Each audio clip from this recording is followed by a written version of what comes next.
नमस्कार दोस्तों, स्वागत है आप सभी का मेरे YouTube channel Mayank study point पे। और मैं हूं आपका होस्ट मयंक साव। और आज हम लोग एक न्यू चैप्टर शुरू करने जा रहे हैं जिसका नाम है बिजनेस लॉ। और बिजनेस लॉ नाम का एक अलग सा प्लेलिस्ट हमारे चैनल पे आपको शो भी होगा, जहां पे मैं आप बिजनेस लॉ से रिलेटेड हर तरह के कॉन्सेप्ट को क्लियर करूंगा और उसका वीडियोस वहीं पे डालूंगा। और मैं आपको इस सब्जेक्ट से रिलेटेड हर तरह का कॉन्सेप्ट को आपके लैंग्वेज में ही समझाने की कोशिश करूंगा, ताकि आपका जो कॉन्सेप्ट है वो बिल्कुल ही अच्छे से क्लियर हो जाए। तो चलिए वीडियो में आगे बढ़ते हैं। और वीडियो में आगे बढ़ने से पहले अगर आप सभी ने मेरे चैनल को अभी तक सब्सक्राइब नहीं किया है तो जल्दी इस चैनल को कर दिए सब्सक्राइब और प्रेस कर दिए बेल आइकन को भी, ताकि आपको हमारे आने वाले हर वीडियो का नोटिफिकेशन तुरंत मिले और आप उसे मिस ना कर सके। तो बढ़ते हैं आज का मेरे टॉपिक की तरफ। तो चलिए आज कुछ नया सीख लेते हैं।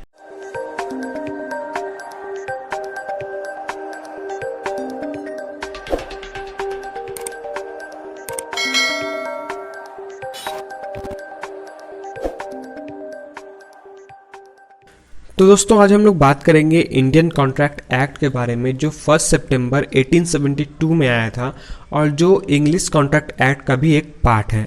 और साथ में ये बिजनेस में sales of goods and partnership का भी एक पार्ट है, जो कि इंडियन कॉन्ट्रैक्ट एक्ट को बोला जाता है। ये उसका भी एक पार्ट है और ये सबसे ज़्यादा बिजनेस में आता है काम, क्योंकि इसके अंडर एग्रीमेंट और कॉन्ट्रैक्ट होते हैं। अब आप बोलेंगे कि एग्रीमेंट और कॉन्ट्रैक्ट तो सेम होते, तो हाँ, लगभग ये भी सेम होते हैं, इसमें कोई गलत बात नहीं है। लेकिन इस कॉन्ट्रैक्ट जो है वो लीगल तरीके से होता है और एग्रीमेंट जो होता है वो कई सारे इलीगल तरीके से भी होता है, जैसे कि किडनैपिंग या फिर किसी का हाथ पैर तोड़ना या फिर कुछ भी। जैसे कि अगर एग्जांपल दे दूं कि आप अपने फ्रेंड के साथ एक ग्रुप में बैठे हुए हैं, आपका एग्जाम आने वाला है, आप एग्जाम में बोलते हो कि अगर मैं हिस्ट्री में या फिर बिजनेस लॉ में पास हो जाऊं तो मैं तुम सभी को पार्टी दूंगा। तो ये एक एग्रीमेंट है, लेकिन आपका फ्रेंड जो है, अगर आप उसको पार्टी नहीं देते हो एग्जाम के बाद, तो आपका फ्रेंड जो है उस पर केस नहीं कर सकेगा। क्यों नहीं कर सकेगा? क्योंकि ये एक एग्रीमेंट है और एग्रीमेंट हो सकता है कि आप उसे पूरा नहीं भी करो। लेकिन अगर आप ये कॉन्ट्रैक्ट है कि अगर आप बोलते हो कि मुझे, आप कहीं जा रहे हो मार्केट में और मार्केट में आपको कुछ खरीदना है, तो वो ज़मीन आपको पसंद है, जैसे कि आपको कोई ज़मीन खरीदना है, तो वो ज़मीन का ओनर से आप बात करोगे तो वो एक एग्रीमेंट और कॉन्ट्रैक्ट आपको एक फॉर्म में देता है, रिटन फॉर्म में देता है कि आप उसे कितने रुपए में खरीद रहे हो, आप उसे कितने रुपए में बेच रहे हो, ये सब रहता है। और उसे आप साइन करके उसे पैसे भी देते हो और फिर आप ज़मीन ले लेते हो।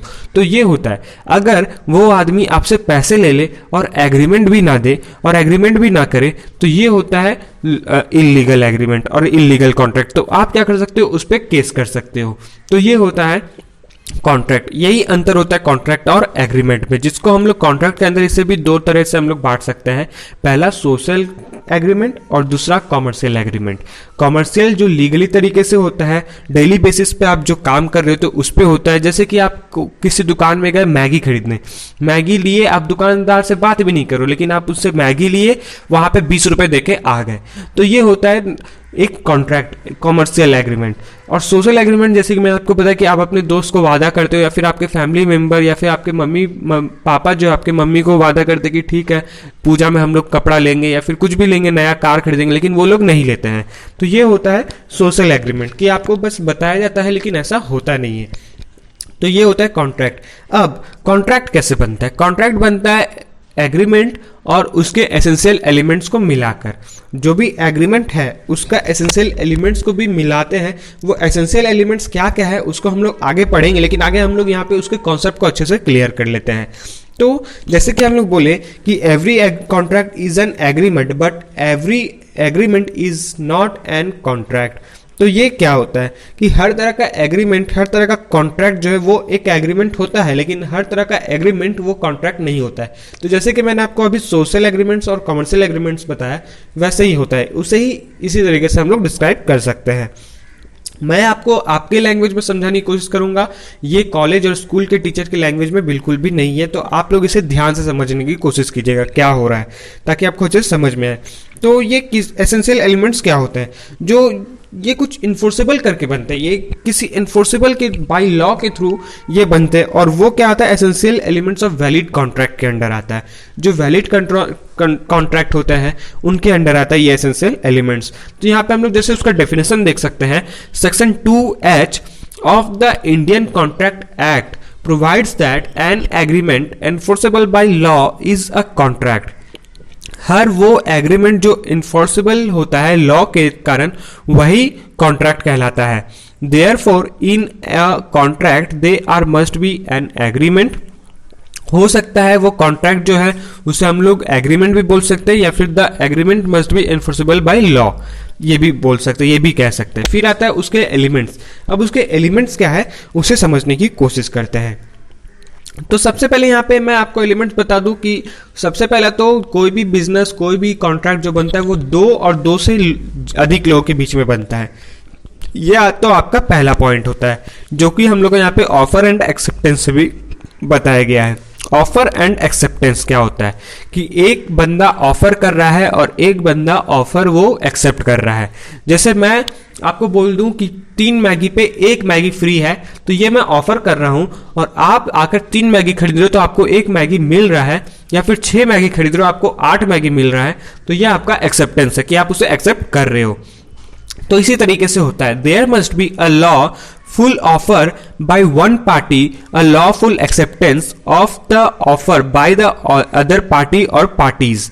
तो यहाँ पे ये एक लॉफुल तरीके से भी होता है कि मैं आपको बोल दूं कि मैं आपको 3 मैगी पे 1 मैगी फ्री दे रहा हूं, लेकिन मैं आपको मैगी एक्स्ट्रा दे ही नहीं रहा हूं, तो ये लॉफुल नहीं होता है। लॉफुल यही होता है कि जो मैं आपको बोल रहा हूं वही होना चाहिए, जो मैं आपको बोल रहा हूं वही करना चाहिए, यही सब होता है लॉफुल। अगर मैं ये चीज नहीं करूँ तो आप बेशक मुझ पे केस कर सकते हो, या फिर किसी और पे अगर कोई ऐसा काम कर रहा है तो आप उस पर केस कर सकते हो, क्योंकि ये लॉफुल है। और बिजनेस में हर चीज एग्रीमेंट पे नहीं होता, मतलब रिटन फॉर्म में नहीं होता, कुछ चीज ओरली भी होता है। तो ये तो था ऑफर एंड एक्सेप्टेंस, जो 2 से अधिक पार्टी के बीच में होता है और लॉफुली होता है। फिर आता है intention to create legal relationship. Intention to create legal relationship क्या होता है? There must be an intention among parties that the agreement shall result in create legal relation. तो यहाँ पे जैसे कि मैं किसी शॉपकीपर और कस्टमर की बात करूं, या फिर बड़ा होलसेलर और रिटेलर की बात करूं, तो यहाँ पे क्या होता है कि अगर आप किसी भी दुकान में बार बार जा रहे हो, जैसे कि आप भी अपने डेली बेसिस पे देखते हो कि अभी आपको कुछ लेना है, आटा लेना है, पेंसिल लेना है, पेन लेना है, तो आप किसी शॉपकीपर के पास जाते हो, और आप हमेशा उसी शॉपकीपर के पास जाते हो, दूसरा मार्केट में जाते ही नहीं हो। तो आपका और उसका बीच में एक रिलेशनशिप, एक अच्छा बॉन्ड बन जाएगा, हाय हेलो टाइप जैसा हो जाएगा कि हाँ अंकल कैसे हो, नहीं हो, ये सब होगा। अगर आप किसी अपने फ्रेंड के साथ भी जा रहे हो, अगर फ्रेंड को भी बोल रहे हो, तो आप भी उनका प्रमोशन करो कि हाँ आप उस दुकान से लो, मैं उस दुकान से लेता हूँ सामान। तो ये होता है एक अलग तरह का रिलेशनशिप बन जाता है, जो कि लीगली होता है। फिर लॉफुल कॉन्सिडरेशन। लॉफुल कॉन्सिडरेशन में क्या होता है कि subject to certain exceptions an agreement is legally enforceable only when each of the parties to it give something and get something. The something given और obtained is called consideration. Consideration में क्या होता है कि जब कोई 2 पार्टी कुछ लेन then करता है एक दूसरे के बीच में, एक एग्रीमेंट, लीगली एग्रीमेंट या फिर कॉन्ट्रैक्ट के दौरान, उससे हम लोग लॉफुल कॉन्सिडरेशन कहते हैं कि एक पार्टी देने के लिए तैयार है और एक पार्टी लेने के लिए तैयार है, चाहे वो कोई भी चीज हो, चाहे वो कार हो, जमीन हो, या फिर कोई भी चीज हो, एन टाइप ऑफ प्रोडक्ट, या फिर कुछ भी हो, जो पार्टी लेने के लिए तैयार है और जो पार्टी देने के लिए तैयार है, उसे हम लोग लॉफुल कॉन्सिडरेशन कहते हैं कि हाँ एक तैयार है दोनों। फिर आता है capacity of party. Capacity of party, the parties to an agreement must be legally capable of entering into an agreement, otherwise it can not be enforced by a court of law in any of parties to agreement suffer from any disability, minority, lunacy, idiocy, drunkenness, etc. Then the agreement is not enforceable by law. Capacity of party में यहाँ पे उससे बोला जा रहा है जो सही तरीके से होगा, जैसे कि जो 18 प्लस एज 18 प्लस से जो होता है वो एक लीगल तरीके में आ जाता है, एक लीगली काम में आ जाता है। अगर वो बोलता है कि नहीं मैं ये सामान बेचूंगा या फिर मैं ये जमीन बेचूंगा, उस आदमी को बेचूंगा, तो ये लीगल होगा। लेकिन अगर कोई 18 साल से छोटा बच्चा, 17 साल का, 16 साल का बच्चा, या फिर दूसरा जिसका माइंड जो है वो ठीक नहीं है, या फिर फ्रॉड तरीके से, या फिर कोई भी अनसाउंड माइंडेड जिसका मतलब बोलने का ठीक नहीं है, या फिर बात नहीं कर सकता है, या फिर वो थोड़ा सा पागल टाइप है या फिर शराबी है या फिर कुछ भी पागल है, कुछ भी है, तो उसको लीगली तरीके से नहीं लिया जाएगा, उसके एग्रीमेंट को लीगली तरीके से नहीं लिया जाएगा। ऐसा नहीं लिया जाएगा कि अगर वो बोल रहा है कि मैं 2 रुपए का सामान को 10 रुपए में बेच रहा हूँ या फिर 10 रुपए सामान को 2 रुपए में बेच रहा हूँ, लेकिन आप मालूम है, आप जो कस्टमर है आपको मालूम है कि ये गलत दाम बता रहा है, फिर गलत प्राइस बता रहा है और वो थोड़ा सा अनसाउंड भी मतलब बिहेव कर रहा है, उसका बिहेवियर अच्छा नहीं हो रहा है, यानी कि वो पागल है या फिर बच्चा है या फिर कुछ भी तरीके का चीज है उसके अंदर, तो वो लीगली नहीं होता कि आप उससे लोगे, ये लॉ के विरुद्ध होता है। तो ये होता है कैपेसिटी ऑफ पार्टीज कि आप उसी से सामान खरीद सकते हो या फिर उसी को सामान बेच सकते हो, उसी के साथ आप कॉन्ट्रैक्ट या फिर एग्रीमेंट साइन कर सकते हो जो लीगल हो। ऐसा नहीं जो माइनॉरिटी है, लुनासी है, इडियोसी है, ड्रंकनेस है, इन लोगों का नहीं होगा, जो इन चीजों से सफर कर रहा है, ये इन लोग का एग्रीमेंट साइन नहीं होगा, ये एग्रीमेंट लॉफुली नहीं होगा। अब आता है फ्री कॉन्सेंट। फ्री कॉन्सेंट का मतलब क्या होता है? In order to be enforceable and agreement must be based on the free consent of all the parties. These are absence of genuine consent if the agreement is induced by coercion, undue influence, mistake, misrepresentation and fraud. Free consent का मतलब क्या होता है कि अगर आपसे कोई सामान लेने के लिए जबरदस्ती नहीं कर रहा, आप उसके लिए खुद राजी हो कि हाँ मैं ये चीज दूंगा, मुझे ये सामान बेचना है, तो ठीक है, ये आपका फ्री कॉन्सेंट है। अगर आपको कोई आदमी आपके सर पे गन लगाकर बोले कि मुझे अपना जमीन खरीद दो, मुझे खरीदना है, और आप उसके लिए तैयार नहीं हो, लेकिन आपके सर पे वो गन है, बोलता है नहीं दोगे तो मैं आपको मार दूंगा, और तब जाके आप उसका कॉन्ट्रैक्ट या फिर एग्रीमेंट साइन कर रहे हो, तो ये फ्री कॉन्सेंट नहीं होता है। फ्री कॉन्सेंट वही होता है कि जो सेलर है या फिर जो ऑफर है वो एग्री हो उस चीज के लिए कि वो बेचना चाहता है, सही में वो बेचना चाहता है, वो लोगों को बोल चुका कि मुझे ये सामान बेचना है। ऐसा नहीं होना चाहिए कि वो किसी फ्रॉड तरीके से या फिर कुछ अनड्यू इन्फ्लुएंस करके उसको, जैसे कि मैंने आपको बताया कि उसके सर पे गन रखकर बोला जाए, जबरदस्ती किया जाए कि मुझे अपना जमीन बेचो, अपना घर बेचो, तभी होगा, तो नहीं होगा। तो ये होता है फ्री कॉन्सेंट। फिर आता है फ्री कॉन्सेंट हो गया। अब आता है legality of the project. Legality of the project क्या होता है? इसमें the objective for which agreement has been entered into must not be legal और immoral of oppose to public policy। illegality of the object क्या होता है? इसमें जो भी एग्रीमेंट हो रहा है, जो भी ऑब्जेक्टिव एग्रीमेंट है, वो एंटर करता है एक सही तरीके का काम में जो पब्लिक पॉलिसी से रिलेटेड हो, उसका ऑपोजिट ना हो। लीगलिटी ऑफ ऑब्जेक्ट यही होता है, जो लीगली तरीके से हो लेकिन इलीगली तरीके से ना हो। फिर आता है पॉसिबिलिटी ऑफ परफॉर्मेंस या फिर सर्टेनिटी। सर्टेनिटी हम लोग देख लेते पहले। The agreement must not B वैग, it must be possible to uncertain the meaning of the agreement, otherwise it cannot be enforced। Certainty क्या होता है? जो एग्रीमेंट बन रहा है वो वैग नहीं होना चाहिए, वो गलत नहीं होना चाहिए। It must be possible to ascertain the meaning of the agreement, और ऐसा नहीं होना चाहिए कि आप सोच के, जैसे कि आप किसी के पास कार लेने जा रहे हो, ठीक है, आप सोच के जा रहे हो कि मुझे मर्सिडीज लेना है, लेकिन वो सोच के, जो जिससे आप कार लेने जा रहे हो, वो सोच रहा है कि नहीं इसे सुजुकी 800 लेना है। तो ये नहीं होना चाहिए। दोनों का माइंड जो है वो दोनों एक ही क्लियर होना चाहिए कि वो मर्सिडीज लेने आ रहा है और मुझे भी मर्सिडीज ही बेचना है।